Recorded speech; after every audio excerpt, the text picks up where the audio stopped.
Hello everyone, this is Young Choi. The class is MG303 in NMC Spring 2015.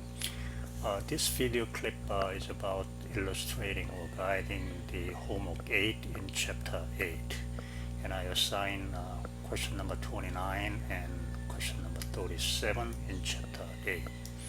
The question number 29 is about the determining the sample size that we discussed in page, actually section 8.3. In page 353, there is a equation. I'm kind of reading sample size for an interval estimate of a population mean. Bottom line is we have actually, you know what? I'll change this small one. So this one is a marginal error. I'm talking about in page 353. That is determined by basically so basically it's a z-value. Okay, I'll utilize it there. Okay, just bear with me. And in this case, the z-value is alpha divided by 2, and then the sigma, actually this one is multiplication, which is a standard deviation, and root n.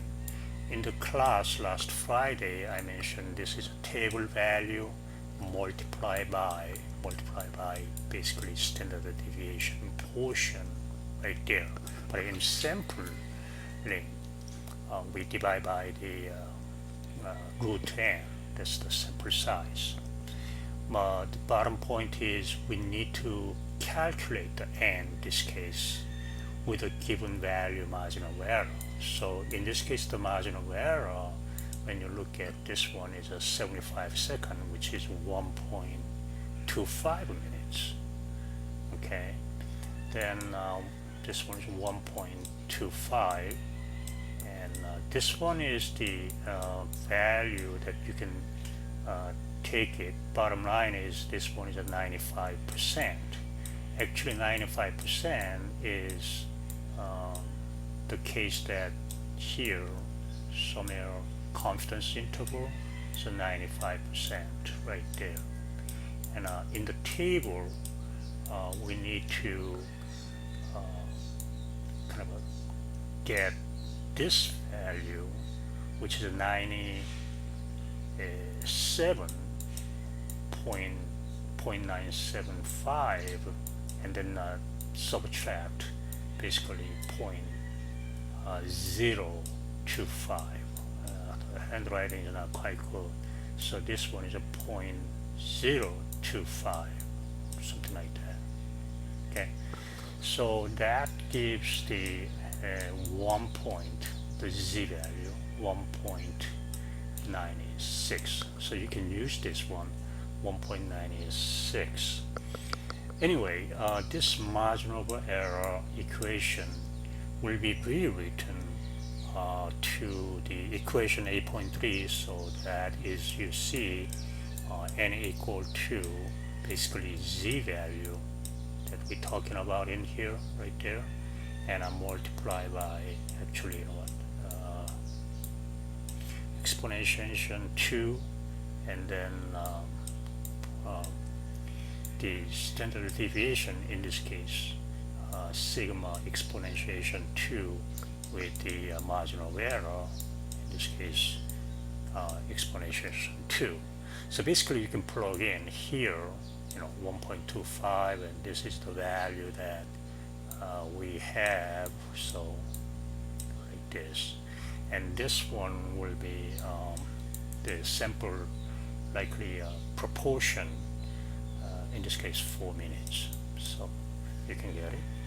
And question number 37, that is about the survey, likely 1,000 adults, and whether they think that today's children will be better off than their parents' generation. And we have about 240 yes and 530 out of 1,000 no on that question, and then not sure is about 230. So it's kind of easy one. So here I'm gonna get out and try it again. And in this case, the likely question number, excuse me, 37, and question number 8 is basically the proportion probability. In this case, in the sample is 240 divided by, we're talking about the sample size 1000, so you can get certain numbers. And in question number B, they are asking margin of error. So that case, you can use the formula like the z value. We're talking about in here 0.025. That is the basically 1.96 that we discussed, and then root p, the probability of this case, like yes, and this one is complementary stuff, so p bar like that, and then root, basically inside of the root, what is the sample size. So you can basically plug in 1.96, and in this case 240 out of 1000, so 0.24, and this is a complementary right there, and then sample size 1000. Question number C, basically we're talking about point, let's say came up with a certain number, you get it, and plus minus, actually in this case 0.24 unit right there, okay, and then margin of error that you can put it in where you get the question number B. And question number D,